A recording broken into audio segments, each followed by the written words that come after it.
Γι' αυτό. Καλή. Άκουσα κουδούνι. Για τα κοκτέιλ εννοώ, να φτιάξω το χυμόκολο να τα πιούμε. Ας γελάσω, είναι πολύ λίγος για να μου χαλάσει τη διάθεση. Τι είπες? Σιγά μην το σκοτώσω. Σιγά μην το σκοτώσω. Τώρα, από τις 8 είμαστε ξύπνιες. Ναι, μωρέ, μαμά, θα της το πω. Κάτσε. Ρωτάει αν έχεις κανονίσει κάτι γιατί θέλει να σε καλέσει με τον ονό σου για φαγητό. Όχι, δεν έχω δουλειά σήμερα, σου λέω, τελείωσα. Ναι, λέω, ρωτάω. Α, θα είναι όλοι. Άντε να δούμε. Όχι, μαμά, κάτι δικά μου λέω. Α, θα σε κλείσω γιατί έχω δεύτερη γραμμή. Έλα, ναι, θα τα πούμε μετά, άντε, γεια.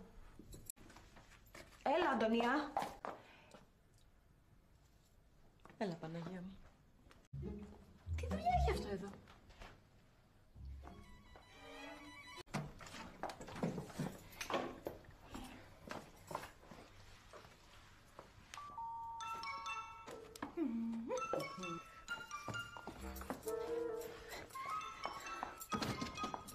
Αντωνία, μια ώρα είμαι με τα τακούνια, ντύθηκα, στολίστηκα και ο Σάββας τίποτα.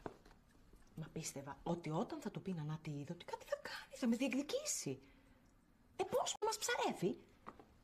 Άσε με, Αντωνία, άσε με, απογοήτευση. Πρέπει να το πάρω απόφαση ότι ο Σάββας δεν θα κάνει ποτέ το πρώτο βήμα.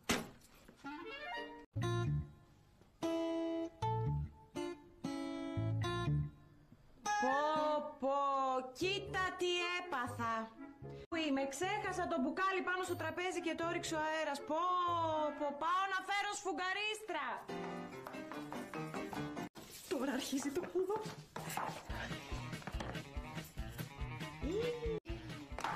Αυτό δεν με αναδεικνύει καθόλου. Άλλο. Φτού σου, κορίτσι μου. Πάμε για το τελικό χτύπημα.